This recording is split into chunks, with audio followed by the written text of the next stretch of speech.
woman who spoke about autonomous sensory meridian responses, the bodily sensations some people experience when watching women with long nails pressing buttons on cash registers or hearing crinkling paper. The speaking fee was $150. The event was held in a warehouse event space near the polluted Gowanus Canal. In preparation for my lecture about altered consciousness, I had made a digital slideshow on Google Slides.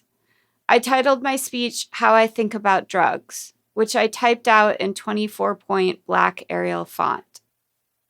I arrived early, then waited in the wings off stage, drinking a beer and watching Tao give his lecture, Specific Effects of Psychedelic Drugs on Me. The effects included advertisement for a Don DeLillo reading showing his face seemed like a powerful non sequitur. Psilocybin mushrooms. Said incoherent things about Harry Potter, then passed out. Cannabis. Realized I'd convinced myself while unconscious to go to the beach. Salvia. Alien occupation. Mushrooms again. And sobbing. Cannabis ingested, baked in an oven. After DMT, my life a vague myth, it was my turn. I began How I Think About Drugs with a slide showing an advertisement for an antidepressant. In the ad, a smiling blonde woman in a pink shirt poses with a beach behind her, as if she were out at sea on a boat. I'm ready to experience life, reads the text floating next to her head.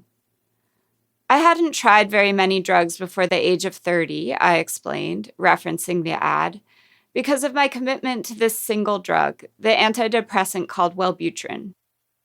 I took Wellbutrin, I said, continuing, from 2003 to 2004, and then again from 2006 to 2012.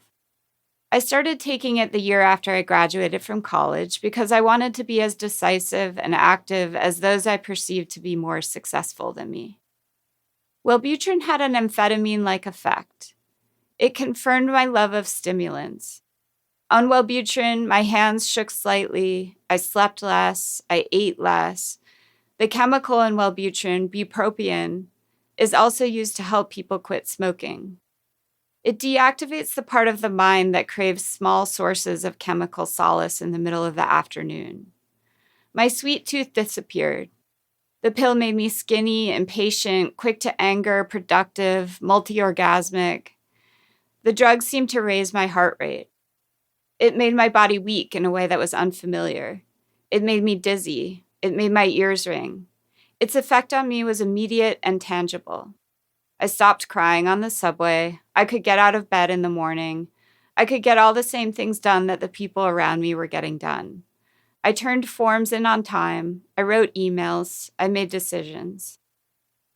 I avoided other drugs in the 7 years that I took Wellbutrin, I explained in my lecture, because I worried about interactions, but also because I had little interest in them. I switched to a slide with a collage made of photographs I had found on the internet.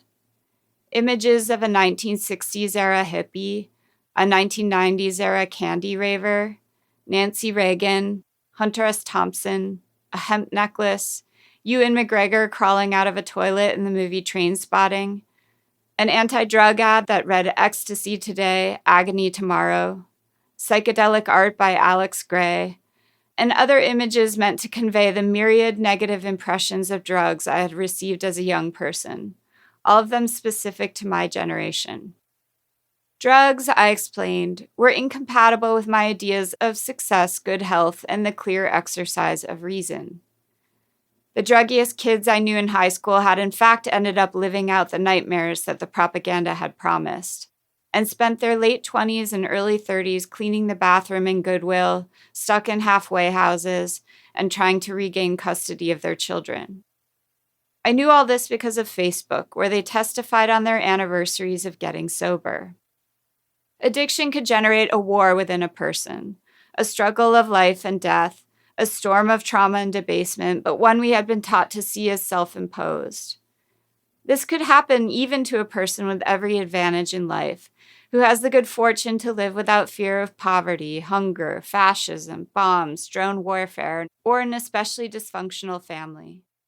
In avoiding drugs, I thought I was avoiding that.